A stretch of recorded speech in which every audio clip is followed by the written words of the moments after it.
Muito boa tarde a você que acompanha a Infomoney TV. Eu sou Marcos Mortari, jornalista aqui do Infomoney, e hoje entrevistaremos João Amoedo, que foi presidente do Novo, é fundador do Partido Novo e agora vai ser candidato à presidência da República pelo Novo. Para me ajudar nessa entrevista, Jairo Pimentel, que é professor, agora pesquisador da Fundação Getúlio Vargas, ele é cientista político. Obrigado pela participação de vocês dois aqui, espero que tenhamos uma conversa interessante aí para o nosso leitor e eleitor nesse ano tão importante e com uma disputa tão aberta como essa. Vou começar a primeira pergunta aqui, eu queria que você falasse um pouquinho, João, sobre a história do Novo, aquela experiência da primeira eleição que vocês disputaram, a eleição municipal, na qual foram eleitos, se eu não me engano, 4 vereadores em grandes cidades, e quais são as metas agora para esse ano eleitoral? Quantos deputados, onde vocês vão lançar a candidatura, onde não vão, enfim. Perfeito. Bom, antes de mais nada, obrigado pelo convite, vai ser um prazer a gente conversar. O Novo, na verdade, a gente conseguiu o registro do partido apenas em 2015, foi um projeto que começou lá em 2010, então aí estamos caminhando para 8 anos, e a ideia foi justamente um grupo de pessoas que nunca tinham se envolvido na política entrar na política. E justamente para renovar os quadros políticos com novas ideias, novas atitudes, nova postura. E nós entendemos que a gente precisava mudar esse modelo de Estado que está aí. Um modelo de Estado muito centralizador, que tira com a carga tributária muito elevada, tira o poder do cidadão e mudar essa dinâmica para que o país de fato possa crescer, possa prosperar. Então fizemos todo esse processo, foi um processo longo de coleta de fichas, muito burocrático. Obtivemos o registro em 2015 e aí participamos das primeiras eleições em 2016. E foi interessante porque a gente foi testar, de fato, algumas coisas nessa primeira participação do Novo. O primeiro teste foi fazer uma campanha eleitoral com pouquíssimo tempo de televisão e sem utilizar dinheiro público. Lembrando que o Novo, dos 35 partidos existentes, é o único que não utiliza o fundo partidário. A segunda coisa que nós quisemos testar também foi fazer um processo seletivo. Então, o Novo, para a escolha dos seus candidatos, fez um processo seletivo aí, que deu a oportunidade de qualquer pessoa se inscrever e, ao mesmo tempo, validou quem estava entrando para testar se a pessoa tinha competência e qualificação para o cargo que estava pleiteando. E como era muito no início, a gente participou basicamente em 5 cidades: Curitiba, São Paulo, Belo Horizonte, Porto Alegre e Rio de Janeiro. E só não elegemos vereador em Curitiba. Nas outras 4, nós elegemos gente nova na política, que teve em alguns lugares, como Rio de Janeiro e Porto Alegre, uma votação expressiva. O Novo, nessas 5 cidades, foi o 6º ou 7º partido com o maior número de votos na legenda. Então, foi uma experiência muito interessante e nos permitiu, vamos dizer, passar do discurso para a prática. Então, a primeira coisa que esses vereadores fizeram foi cortar drasticamente o número de assessores e as verbas de gabinete.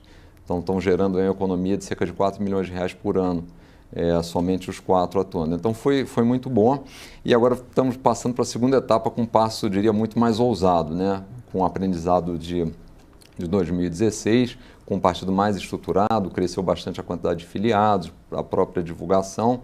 E agora nós vamos lançar aí provavelmente cerca de 350 candidatos ao Congresso, deputado federal, candidatos ao Senado, entre 3 e 5 candidatos ao governo. Então já está definido aí Distrito Federal, Minas e Rio Grande do Sul, muito provavelmente São Paulo e eventualmente o Rio de Janeiro.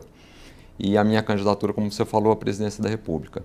E o objetivo principal qual foi? Quer dizer, fazer uma grande bancada no Congresso. Temos uma meta aí de eleger 35 deputados federais. Muito dentro da ideia original do Novo, de que a gente entende que o modelo que nós temos hoje, quer dizer, muito concentrador no Estado, o Estado com a presença muito forte em toda a economia, mesmo nos costumes das pessoas, restringindo a nossa liberdade, a gente precisaria mudar esse modelo. E isso, para ser feito, tem que ser no Congresso. Então, eu diria que esse é a grande meta, é o grande desafio. E no campo presidencial, também nós estamos otimistas, porque é uma eleição que está totalmente em aberto. As pessoas têm demonstrado, quer dizer, uma grande rejeição aos políticos tradicionais, à política antiga. E a gente tem dito o seguinte, o povo quer o novo, e a única coisa nova que tem por aí é o novo. Então, apesar de um cenário ainda muito conturbado e muito em aberto, a gente está bastante otimista com as perspectivas para esse ano. Amoedo, aproveitando esse gancho sobre a organização do Novo, sua origem, a gente observa que ele é muito diferente também do ponto de vista histórico, porque historicamente os partidos políticos ou surgiram de dentro do parlamento, com algumas coalizões que se desgarraram dos partidos originais ou formaram partidos novos, isso tanto no Brasil quanto na Europa, enfim, no mundo inteiro, ou surgiram dos movimentos sociais com viés mais de esquerda. Né? Ou ele tem uma origem interna ou externa ao parlamento. As de origem externa são mais de esquerda. E o Novo é de origem externa, porque não veio ninguém de dentro do parlamento para formar o partido, mas ao mesmo tempo não é de esquerda, né? É um partido que se coloca à direita. Estruturalmente, os partidos de esquerda foram organizados no seu início como um partido de massas, como um partido que ouvia os filiados para tomar decisões. A minha pergunta é justamente essa. Dentro da estrutura do Novo, vai ter essa relação de olhar para os filiados e entender o que eles querem? Ou vai ser uma relação mais de cima para baixo na formulação de políticas, ou mesmo na seleção de candidatos, enfim? Perfeito. Eu acho que você colocou um ponto interessante que justamente o Novo, estava até olhando outro dia, a gente se olhar para trás, assim, nos últimos 15 anos, os partidos políticos que foram formados no Brasil tinham uma das 3 características. Ou eram ligados a alguma agremiação religiosa, ou algum sindicato, ou dissidências de partidos políticos, ou alguma figura política que saiu e montou. E desde o início do processo do Novo, quando a gente começou, a gente disse o seguinte: a gente quer construir uma instituição com visão de longo prazo, e a gente não acredita na ideia de um salvador da pátria, de uma pessoa que vai liderar e vai levar aquilo por muito tempo. Então, a gente sempre diz o seguinte: a gente tem que reunir as pessoas em torno de ideias, princípios e valores. Então, no Novo foi muito importante essa definição de princípios e valores.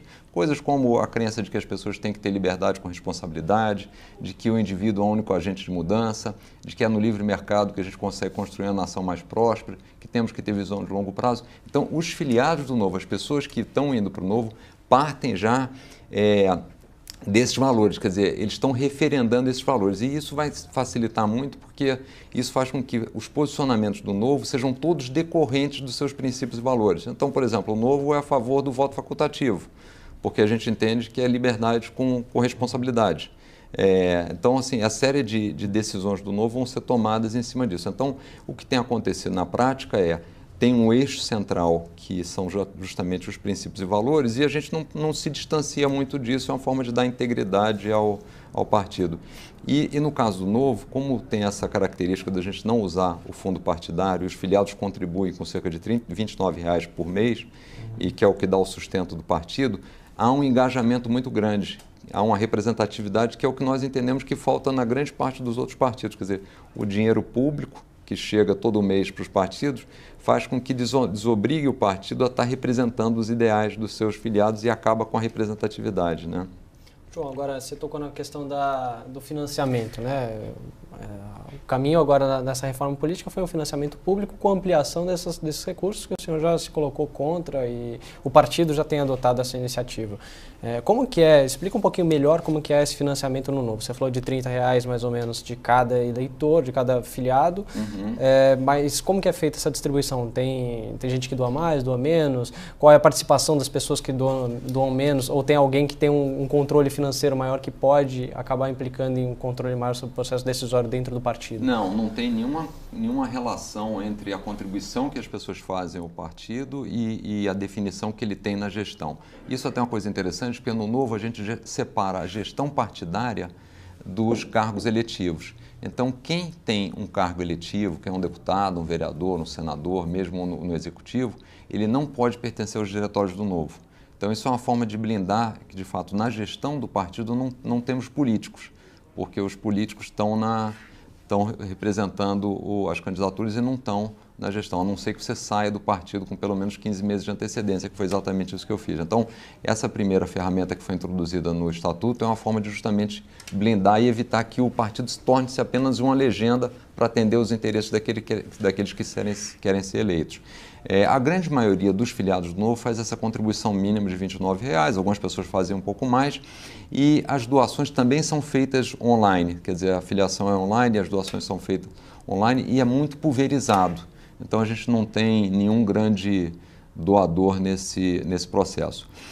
O que acontece esses recursos são usados para a manutenção do partido. E aí nas campanhas eleitorais a gente recebe algumas doações, mas também nada muito relevante, pelo menos foi essa a experiência de 2016, e os candidatos é que são, na maioria das vezes, responsáveis pelas suas pela viabilidade das suas candidaturas do ponto de vista financeiro. Quer dizer, o partido dá um suporte, prover algumas coisas, a parte jurídica, alguns programas, mas o candidato é que vai atrás dos doadores, mas a nossa experiência é que foi muito pulverizado em 2016. E a gente acredita que seja assim de novo, até porque essa ideia do partido de querer um Estado menor, na verdade, isso faz com que você tenha menos oportunidade de vender favores, né? Então, nós entendemos que um Estado menor justamente propicia menos a corrupção, cria um ambiente menos propício à corrupção. E não tem total dissociação entre os rumos do partido e as doações, né? Acho que isso é importante. Claro. Pensando um pouco ainda nessa questão da campanha, a gente sabe que o Novo é um partido que não tem representação parlamentar dentro da Câmara dos Deputados, enfim, e isso limita o tempo de televisão que você vai ter, né? Fora isso, sem o auxílio dos recursos do fundo partidário e do fundo eleitoral, vai ter muitas dificuldades. Fora os recursos de filiados, existem outras formas que vocês estão pensando de financiar com pessoas jurídicas? Como é que está essa relação? E como é que vocês estão se estruturando para percorrer o Brasil sem esse tipo de recurso que é muito importante? Perfeito. Na verdade, quer dizer, de pessoa jurídica a gente não recebe nada, até porque a lei proíbe, né? Desculpa, pessoa física. Desculpa, pessoa física. O que a gente tem feito, por exemplo, fizemos isso já ao longo de 2017, né? O Novo, todos os diretórios do Novo são formados por voluntários. Então, a gente hoje está espalhado no Brasil todo. Eu comentei que a gente vai lançar 350 candidatos. Nós lançaremos em 18 estados da federação, mais o Distrito Federal. E todo esse processo de diretórios e núcleos que são formados pelo Brasil é feito por voluntários. No ano de 2017, nós fizemos 900 eventos em 200 cidades. E aí, bancado basicamente com a contribuição dos filiados ou de pequenos doadores, né? Então, dos mecanismos de divulgação, justamente porque o tempo de televisão vai ser realmente muito escasso, vão ser essas atuações, essas apresentações no corpo a corpo. A segunda, que a gente tem usado bastante, são as mídias sociais. O Novo hoje é o principal partido em maior número de seguidores no Facebook, então a gente tem usado isso bastante, quer dizer, vídeo, WhatsApp. E na televisão, nós temos uma meta que é chegar a 5% das pesquisas. E aí, chegando a 5%, passa a ter outro nível de cobertura, a gente poderia participar dos debates. E assim, o que nós estamos vendo é que tem tido uma migração muito forte dos veículos tradicionais de mídia para coisas no Facebook, WhatsApp. E isso, aliado à rejeição da população aos grandes partidos, à política tradicional, eu acho que cria um ambiente propício para o Novo. Só pegando um gancho nessa questão, o tempo de televisão é um recurso público, né? A gente sabe que é um dinheiro que deixa de ser recolhido em termos de impostos das redes. É uma isenção, né? É uma isenção.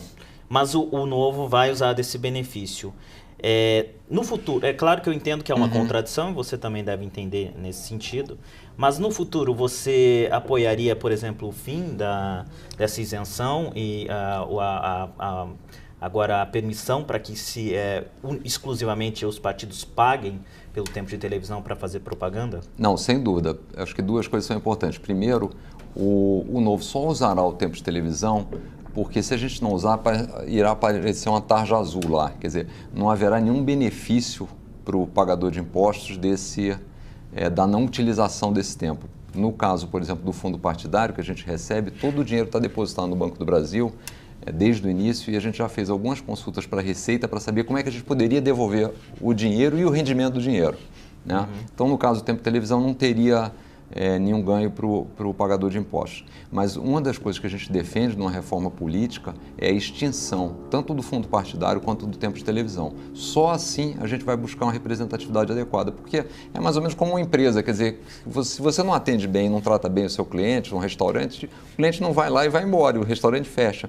O problema dos partidos políticos é que, como tem verba pública, quer dizer, tratando bem ou não, representando bem o seu cidadão, o seu filiado, ele recebe dinheiro público. Então, quando eles fizeram essa reforma política, justamente foi aumentar essa verba pública, quer dizer, distanciou ainda mais o cidadão, o eleitor do partido político. Então, uma das coisas que nós seríamos favoráveis numa reforma política é realmente a extinção dos dois, tempo de televisão e o Fundo Recursos Públicos. É difícil que nessa dinâmica que a gente tem aqui, quando a gente olha para os partidos que, na verdade, todos eles recebem, não é uma tese que os outros partidos encampem, né? Mas, sem dúvida, é uma coisa que a gente precisa fazer. Né? Ainda antes de entrar na questão, de fato, da disputa em si, né, dos nomes e do cenário, eu queria tocar num ponto aí que também diz respeito a essa questão de estratégia para a campanha, que é alianças, coligações e tudo mais. Com tempo escasso de TV e com cada vez menos recurso financeiro, aliás, isso até ajudaria a ampliar o tempo de TV, e pouca penetração ainda, um partido novo, então não tem uma capilaridade como os partidos tradicionais em diversos estados do país.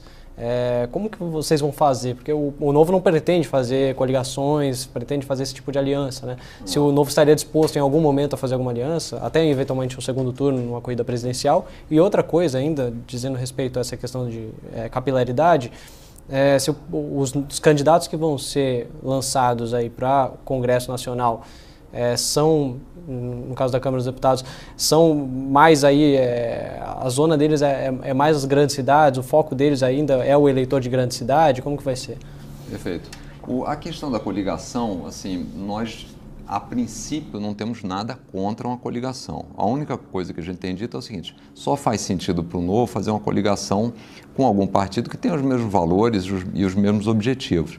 E, infelizmente, quando você faz essa pesquisa, você não consegue encontrar e identificar alguém que tenha esse alinhamento. Então, apesar disso prejudicar eventualmente o tempo de televisão e coisas do tipo, a gente acha que a coerência de não fazer a coligação com quem tem nos dá um ganho de imagem muito maior do que o ganho que seria de um tempo de televisão. Então, muito provavelmente, no primeiro turno não deva haver nenhuma coligação e no segundo aí tem que pensar, quer dizer, é difícil avaliar nesse cenário de hoje, assim, mas, de novo, vai sempre preponderar essa ideia de que a coligação, se for feita, tem que ter um embasamento ideológico e programático e não um interesse maior num tempo de televisão, porque, de novo, isso é sempre uma coisa que a gente sempre falou no Novo, quer dizer, não adianta construir alguma coisa que não seja muito sólida, que seja por conta de um momento, de uma oportunidade, de um atalho, porque isso depois você acaba pagando o preço e tudo que a gente quer evitar no partido é que ele se torne mais uma legenda, né? Então, acho que a gente estaria descartando isso. No caso dos candidatos, tem uma participação mais forte nas capitais, mas no interior também. É impressionante a variedade de perfil de pessoas que entraram nesse processo seletivo. Então, tem profissional liberal, empreendedor, funcionário público, tem uma diversidade muito grande. Nós recebemos aí alguma coisa como, até o momento, 700 inscrições. Está em aberto uma terceira etapa que termina agora em fevereiro, para inscrição ainda no site. Mas já recebemos 700 pessoas e assim com um perfil bastante distinto. Agora, claro, como o Novo é um partido recente e começou mais nas grandes cidades, é natural que tenha uma preponderância desse grupo de pessoas, assim, mas teremos candidatos indo do Rio Grande do Sul até o Ceará e passando por todo o Centro-Oeste ali. Basicamente só na região norte que a gente ainda não tem, começamos estruturas agora, mas provavelmente não teremos candidatura ainda. Eu queria perguntar um pouco também sobre uma dualidade que todo partido, todo político precisa confrontar, que é a questão da ideologia versus o pragmatismo, né? A gente sabe que em alguns momentos a política exige um pragmatismo, em outros é preciso manter uma certa coerência ideológica, né? Pesquisa realizada em novembro do ano passado pelo Datafolha revelou que 70% dos eleitores são contra a privatização da Petrobras ou de qualquer empresa pública. Como é que o Novo vai encarar essa realidade que é diversa aos seus ideais liberais? Assim, vamos encará-la de frente. Eu acho que uma das grandes novidades que a gente quer colocar no Novo, que é fazer uma política de forma diferente, é ser sempre coerente. Então, nós estamos seguros de que para o Brasil será melhor, tanto para a população quanto para a nação, que a gente não tem empresas públicas. Elas serão mais bem administradas pela iniciativa privada, a gente não terá que colocar impostos lá, os serviços serão melhores. Então, assim, a gente tem visto, nos últimos 2 anos foram gastos 40 bilhões de recursos adicionais dispendidos para as 149 estatais que o Brasil tem. Então, a nossa linha de atuação vai ser o seguinte, olha, nós entendemos que isso é melhor e o nosso papel é mostrar para essas 7 de cada 10 que esse é o melhor desenho, que as empresas públicas, que muito tempo foi vendido como sendo uma coisa estratégica, esse dinheiro poderia estar sendo usado na educação, na saúde, na segurança, e não para gerir empresas, gerir posto de gasolina, empresa de correio, banco. Então, a gente precisa tirar a população com informação, com dados dessa armadilha que eu entendo foi criada para se perpetuar no poder e para ajudar a classe política a vender favores e ter a contrapartida e facilitar a sua permanência lá. Então, eu acho que é fundamental a gente ser coerente até para realmente ser novo, né? Acho que essa vai ser a linha de atuação. Não é fácil, porque é sempre mais fácil você dizer o que as pessoas querem ouvir, mas infelizmente eu acho que foi por ter se dito durante tanto tempo somente o que as pessoas querem ouvir e que a gente chegou num país que não consegue crescer, que as contas que o Estado cobra uma carga tributária altíssima, presta péssimo serviço e mesmo assim as contas não fecham. Então, só vai mudar a gente só conseguirá mudar esse modelo se definitivamente a gente for para as soluções que têm que ser feitas, né? Então, não tem muito como fugir dessa coerência, dessa pauta que nós entendemos que é a correta. Agora, João, levando em consideração o Brasil, o Congresso mais fragmentado no mundo, a Câmara dos Deputados, né? E a meta de vocês de 35 bastante ousada, né? Pode ser que fique abaixo disso, enfim, pode ser também que fique acima, mas ainda assim vai ser uma representatividade que não tende a ser majoritária, não tende a ser muito grande perante os 513 assentos lá dentro. Voltando a tocar nesse ponto que o Jairo tocou, né, do pragmatismo contra a ideologia, os princípios, enfim. Vocês não têm um receio de um certo isolamento, quer dizer, ficar numa espécie de bolha sem fazer a operação, porque parte da operação política também é isso, né? Os acordos com até quem pensa diferente, quem tem valores distintos em torno de alguns projetos que não são exatamente o que vocês defendem, mas que também para poder abrir possibilidade para outras pautas serem discutidas. Então, no dia a dia, de fato, na política real, como que vai ser e se vocês temem esse isolamento? Não, eu acho que é uma boa pergunta, assim. Eu acho que tudo na vida a gente define prioridades. Então, tem coisas que você está disposto a abrir mão porque você tem um serviço maior ou uma necessidade maior a ser feita. Então, acho que assim, a negociação é uma coisa fundamental e sempre existirá. O que a gente não estará disposto a fazer é uma negociação que não seja republicana e que não seja dentro dos parâmetros razoáveis, né?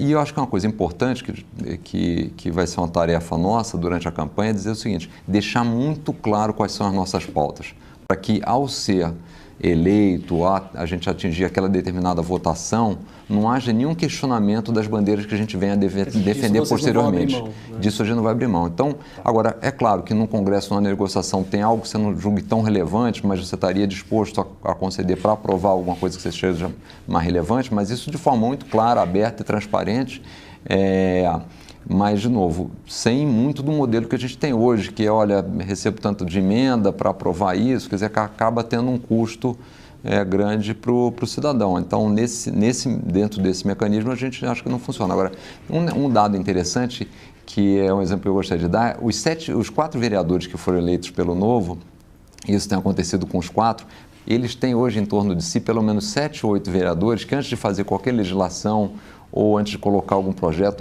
ou votar alguma coisa, trocam ideia com eles para saber qual a opinião deles. Então, o fato de você ter pessoas bem preparadas e que estão fazendo aquilo de forma consciente, coerente, dá uma respeitabilidade, uma credibilidade que faça com que você tenha outras pessoas se espelhando nisso. Então, a gente espera que isso possa acontecer em alguma escala na Câmara, né? Passa a interferir no processo decisório pelo conhecimento técnico, não pelas influências, pelas costuras. Exato, né? Assim, porque obviamente nós entendemos que existem pessoas bem intencionadas que serão eleitas, que eventualmente podem estar tomando uma decisão errada por falta de conhecimento. Então é uma oportunidade de você discutir, apresentar a sua ideia, e aquilo não envolve só uma mudança de posição única e exclusivamente porque a pessoa teve um benefício, né? Então acho que nesse ponto, desculpa. Nada. Um caso prático, por exemplo, a reforma da Previdência. Nesse momento está muito difícil de ser aprovada, o seu partido já, obviamente, é favorável à reforma e tal. mas não tem voto, né? Está muito difícil construir voto e a negociação tem que ser feita. E como seria? O Novo, como se o Novo já tivesse uma bancada na Câmara dos Deputados, o Novo apoiaria, estaria de acordo aí com as negociações feitas, por exemplo, em termos de cargo. A gente sabe que estão sendo liberados recursos de emenda numa situação fiscal muito complicada do país, enfim, visando uma medida de ajuste fiscal de um médio e longo prazo. Mas que está sendo feito esse tipo de concessão. E aí? Eu acho que aí, assim, houve um erro inicial na comunicação. Não foi mostrado para a população que a perda grande é não se fazendo a reforma. Você pode ter uma redução nos investimentos de saúde, você pode ficar com um país com as contas que não fecham, necessariamente você teria que aumentar a taxa de juros. Isso vai prejudicar vários empreendedores, quer dizer, vai prejudicar a criação de riqueza, vai aumentar o índice de desemprego. Então, nesse caso específico, eu acho que houve um erro anterior, que foi a forma como uma coisa foi comunicada. Quer dizer, na verdade, a reforma da Previdência não é o fim, ela é o meio. Para o Brasil ser um país sustentável, onde você possa ter taxas de juros mais baixas, ter responsabilidade fiscal, o país possa crescer. Então, eu acho que a gente deveria ter começado por aí, né? Então, é fundamental você começar certo, porque senão você entra depois num processo onde fica muito difícil. E, aliado a isso, acho que a falta de comunicação, a gente tem claramente um governo que fez alguns avanços importantes na parte econômica, mas continua usando as mesmas práticas antigas, até, vamos dizer, o quadro político, os ministros, alguns averiguados com investigações, quer dizer, isso tudo contribui para você ter dificuldade e acabar tendo muito custo para passar as reformas. Então, a gente espera que isso não aconteça, mas... Eu queria falar um pouquinho ainda mais da questão ideológica. Claramente o Novo é um partido liberal, se coloca como liberal, e vários outros movimentos que surgiram na esteira de 2013 se colocaram como liberais, mas neste momento, até por uma questão de falta de alinhamento político, etc., tem colocado pautas mais conservadoras do ponto de vista moral. Perfeito. Né?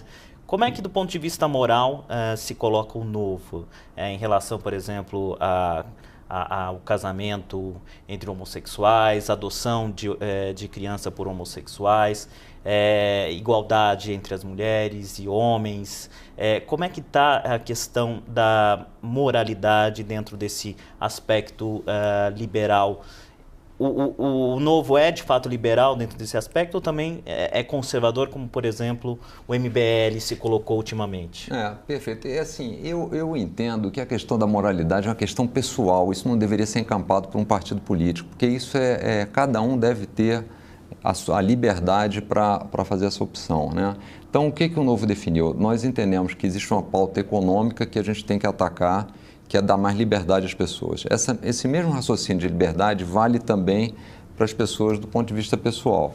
Então, o que nós definimos? Existem questões, boa parte delas, onde o Novo dá liberdade ao seu mandatário de adotar uma posição. Então, entre esses 350 candidatos do Novo, nós teremos pessoas que serão contra o aborto, teremos pessoas que serão a favor do aborto, né? A questão das drogas, nós teremos pessoas que serão a favor da legalização, nós teremos pessoas que serão contra a legalização. Então, o que a gente vai fazer dessa forma é deixar que o eleitor decida que tipo de representante ele quer ter no Congresso. Agora, algumas pautas específicas, o Novo já tomou uma posição como partido, dentro do critério que a gente acredita que dá liberdade com responsabilidade. Então, por exemplo, a questão do desarmamento. O Novo é contra o Estatuto de Desarmamento, até seguindo o resultado do referendo lá atrás que foi feito, que foi contrário. A questão do casamento entre pessoas do mesmo sexo. O Novo também já se posicionou a favor disso. A gente acha que as pessoas têm que ter liberdade de definir. Então, para esses temas, o Novo tem uma posição e para alguns dos outros, aqueles que eu mencionei anteriormente, a gente está deixando que o seu mandatário exponha a sua posição. A única coisa que o partido cobra é que o mandatário tenha coerência entre o que ele se posicionou na campanha e depois a sua atuação no Congresso. Agora, João, levando em consideração que o nosso processo eleitoral é muito mais do partido, voto primeiro do partido para depois ser voto dos candidatos, por mais que o eleitor tenha escolhido aquele candidato, pode ser eleito outro candidato, nessa questão da moralidade, não seria melhor o partido ter alguma posição um pouco mais firme para evitar também uma decepção do eleitor, com um cara pró-aborto e é eleito um cara contra aborto, por exemplo? Eu diria o seguinte, aquela pessoa que... Porque é o seguinte, nos outros partidos isso não está muito claro. Por exemplo, eu não sei qual é o posicionamento do PSDB em relação ao aborto, do PT em relação ao aborto, então, do PCdoB em relação... Então, eu acho que na prática isso não acontece, quer dizer, desses candidatos à presidência que estão por aí, outro dia eu fiquei tentando fazer um exercício pensando qual seria o posicionamento deles sobre droga, sobre aborto e realmente não consegui descobrir. Então, É que nesses casos nem na pauta econômica está muito claro em algumas situações. Como o Novo propôs na pauta econômica alguma diretriz um pouco mais clara, de repente não sei se por... Não, assim, a gente entende novamente que tem que deixar as pessoas que tenham a sua liberdade. Quer dizer, eu acho que não faz sentido um partido político interferir na liberdade das pessoas. Então, deixar para os candidatos terem a seu posicionamento. O que nós entendemos que deveria ser feito para melhorar isso na nação era trazer esses temas para uma decisão mais ao nível estadual. Quer dizer, realmente ter um federalismo para certos temas. E isso valeria também para a parte econômica, de tributos, divisão da carga tributária, quer dizer, que fica muito centralizado em Brasília e você passa a ter uma negociação, quase que ter um corretor indo a Brasília, um despachante para conseguir verba para os municípios. Então a gente imagina que é no município que as coisas acontecem, é lá que boa parte dos recursos que são gerados deveriam ser alocados e a gente diminuir esse poder em Brasília, né? Pensando então, já que você falou de um aspecto importante das instituições políticas brasileiras, que é o federalismo, o que mais vocês propõem em termos de reforma política, pensando em política eleitoral, o sistema eleitoral brasileiro? Qual seria o sistema que o Novo defende, que pode defender caso seja eleito, caso você seja eleito ou os deputados formem uma boa bancada? Perfeito. Eu acho que o sistema eleitoral, a gente deveria fazer essa mudança em 2 etapas.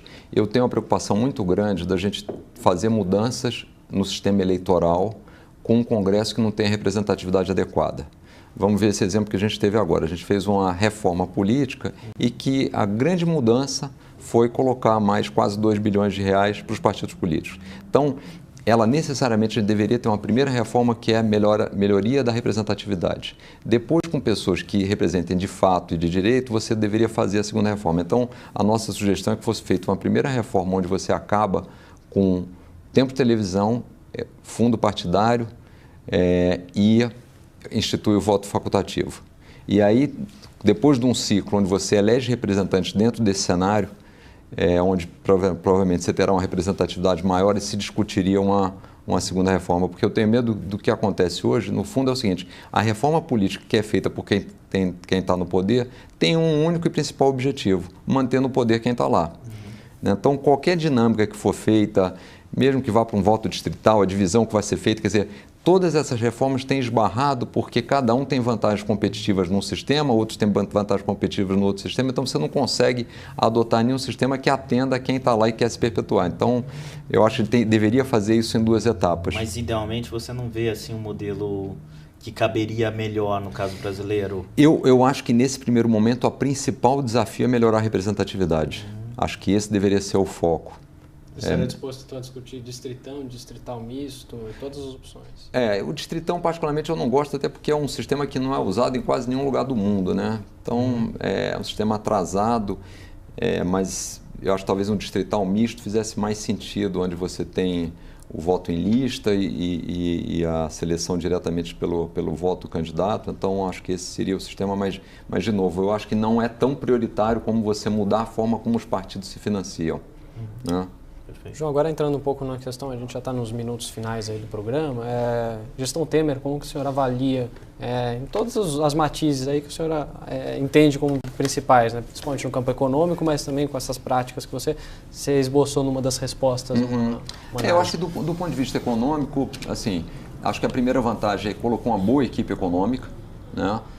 Conseguiu aí reduzir, segurou a inflação, então o Banco Central... E acho que avanços importantes, como o teto dos gastos, a mudança da TJLP para uma taxa mais próxima ao mercado, reforma trabalhista, tentativas de passar a reforma da Previdência. Então, acho que no campo econômico foi bem. O que não foi bem? Na comunicação, não foi bem, que foi o que a gente já falou, e principalmente nessa questão de dar uma cara nova à política, continuar a velha política antiga de colocar, de fazer as alianças, de fazer negociações para buscar votos, de colocar pessoas que têm uma tradição ruim na política. Então, isso referendou novamente o mesmo de sempre. E acho que isso foi, no meu entender, o principal motivo para o índice de reprovação tão elevado, né? De fato, as pessoas querem coisas diferentes, as pessoas querem algo novo depois de todas essas contas que estão pagando com a crise econômica, né? Acho que Última, então, pergunta, vamos lá. O que muitos têm se posicionado em relação à questão do Lula ser candidato ou não. Para você, é melhor o Lula ser candidato ou não? Eu não entro nem nessa discussão, porque eu paro na discussão prévia, que é o seguinte: se ele foi condenado, não cabe a discussão se ele deve ser candidato ou não. Quer dizer, porque senão a gente começa a mudar, a trocar a justiça criminal pela justiça eleitoral. Quer dizer, dar a margem do sujeito e dizer assim, olha, eu fiz esse crime, mas é melhor eu ser julgado nas urnas. Então, essa ideia que eu tenho ouvido de alguns partidos, que é melhor essa ideia, vamos dizer, de uma estratégia de manter o Lula, porque isso pode abrir espaço para outros, que é melhor, assim, é de novo a busca do atalho, da gente não ser coerente, não fazer o que tem que ser feito, né? Então, eu acho o seguinte, ele foi condenado, ele tem que pagar pela condenação e, consequentemente, não tem que ser candidato, quer dizer, tirar isso do aspecto estratégico da campanha, que infelizmente é o que a gente vê muitos partidos fazendo essa consideração. Eu acho isso muito ruim, acho que é um exemplo péssimo que a gente está dando para a população, que a gente está dizendo assim, a gente está relativizando as coisas e dizendo, dependendo dos nossos interesses, a justiça, a lei não deve ser cumprida, né? Então, eu acho que isso é muito ruim e acho que é mais uma prova de que a gente realmente precisa fazer mudanças na política, né? Se tem gente com essa cabeça nos altos cargos da nação, certamente a nação não está caminhando para o lugar que deveria caminhar. Fazer mais uma última e dar a palavra também para o Jairo fazer, que agora também abriu uma possibilidade de também um outro campo de pergunta. Que, na entrevista que o senhor deu na semana passada para o Infomoney, foi no dia, inclusive, da condenação do ex-presidente, o senhor falou até que o PT estava fora do jogo e que não sabia se você até poderia pensar, na sua posição pessoal, né, se o partido não deveria ter seu registro cassado. Você mantém essa posição? Que partido ia sobrar nessa situação toda que a gente tem? Eu acho o seguinte, a iniciativa correta? A legislação, na forma como ela está escrita hoje, dentro das 4 ou 5 condições, ela não dá ainda efetivamente uma condição para o partido ser cassado dentro do que está. Mas eu acho até que a gente deveria se questionar, porque um partido que teve a quantidade de tesoureiros condenados, o presidente, ex-presidente condenado, uma série de líderes condenados também, alguns já presos, que participou dos grandes esquemas de corrupção que existiram, Mensalão, Petrolão. Não é razoável que uma instituição dessa, que recebe dinheiro público, tem condição de lançar candidato, continue a estar presente e nada ser feito contra a instituição. Não me parece razoável, né? Então, no meu ponto de vista, a gente deveria ser revisto a lei que prevê em que condições são cassados os registros dos partidos políticos, porque, no meu entender, um partido que sofreu tudo isso deveria ter o seu registro cassado. No meio empresarial, se uma empresa tem comandantes que participam também de práticas ilícitas, a Lava Jato mostrou muitas delas, deveriam também ser fechadas, seguindo essa lógica? Isso pode ser feito e será feito necessariamente pelos seus consumidores, que essa é a grande diferença, né? Na empresa, se uma empresa participou de esquemas de corrupção, se prestou mau serviço, os consumidores vão embora e ela fecha. O grande problema de um partido como o PT é que, apesar de fazer tudo isso, ele continua recebendo 8, 9 milhões de reais de dinheiro público por mês, vai receber mais 200, 300 milhões de fundo partidário que eles mesmos criaram. Então, no fundo, esse é o problema, é que nós viramos refém de uma situação que a gente não consegue mudar, porque eles têm a capacidade de se perpetuar usando os nossos recursos. Então, é um pouco diferente da empresa, né? O próprio mercado dá conta da empresa. No caso dos institutos públicos que recebem dinheiro público, você não tem como fazer isso, né? Quer dizer, a pergunta que a gente deveria fazer é o seguinte: o PT, se fosse integralmente financiado pelos seus filiados, será que esses filiados continuariam a fazer essa doação mensal para o partido, sabendo depois de tudo isso que ele foi feito? E aí deixaríamos essa decisão para os filiados do PT, né? Mas hoje o que acontece? Nós três estamos pagando impostos que estão indo para financiar o PT. Eu não gostaria que o meu dinheiro dos impostos, que eventualmente está deixando, inclusive com essa aprovação do fundo adicional, está deixando de ir para a saúde e para a educação, para indo para o Partido dos Trabalhadores. Quer dizer, me causa grande indignação, né? Só pegando para fechar aí, para fechar, a questão da doação é uma coisa que a gente percebe em relação à função política, que vivendo numa sociedade desigual, a gente teria, se exclusivamente financiados partidos pela iniciativa privada, a gente teria uma elitização da política muito maior do que talvez existe hoje. porque partidos financiados pelos mais pobres provavelmente não existiriam, uma vez que os mais pobres não têm condições de bancar R$30 por mês para ajudar os seus filiados. Uma grande maioria dos brasileiros, R$30 por mês faz muita diferença. Você não vê que essa exclusividade do financiamento pode elitizar demais a política e excluir ainda mais os mais pobres dentro da política? Não, porque o que tem acontecido é justamente o contrário, né? São justamente os partidos que mais recebem dinheiro público que foram mais envolvidos no sistema de corrupção. E o que a pessoa tem, quer dizer, no caso da doação dos R$30, eu vejo muita gente, mesmo mais simples, doando. É só uma questão de definir prioridades. E a participação, inclusive a gente tem alguns movimentos, como no Novo, a gente tem uma iniciativa chamada Desperta Já, que é um movimento da população de voluntários, de doação de sangue, de coleta de lixo, que tem sido feito por pessoas que estão se juntando ao Novo, que não tem que fazer nenhuma doação. Agora, o que eu acho que é o erro são os gastos extremamente elevados em campanha. Quer dizer, os partidos podem sobreviver com valores muito baixos de arrecadação. O que a não ser que o partido precise comprar voto. Aí sim precisa ter muito gasto, ou fazer uma propaganda quando o produto é ruim. Mas quando isso não é verdadeiro, dá para se fazer campanhas muito mais baratas. A gente teve essa experiência em 2016 com esses vereadores do Rio. Então, o sistema que existe hoje, na verdade, ele perpetua os mesmos partidos usando o dinheiro público do pagador de impostos, que justamente é aquele que mais sofre, porque é a população de mais baixa renda que está tendo que pagar mais imposto no saco de feijão para esse dinheiro ir para os partidos, e que acabam fazendo as negociações para dar dinheiro para grandes empresas e se perpetuando no poder. Então, acho que isso é que a gente tem que quebrar esse ciclo. Gente, muito obrigado pela conversa. Dava para se estender por mais algumas horas. Já tinha algumas outras questões. Infelizmente, nosso tempo acabou. O pessoal da TV já também está pedindo para terminar aqui. A você que nos acompanhou, muito obrigado pela audiência. Conversamos com o João Amoedo, que é pré-candidato à presidência da República, já candidato à presidência da República pelo Partido Novo. E Jairo Pimentel me ajudou nessa entrevista, ele que é pesquisador da Fundação Getúlio Vargas. Muito obrigado pela audiência. Esperamos contar com a sua participação também na próxima.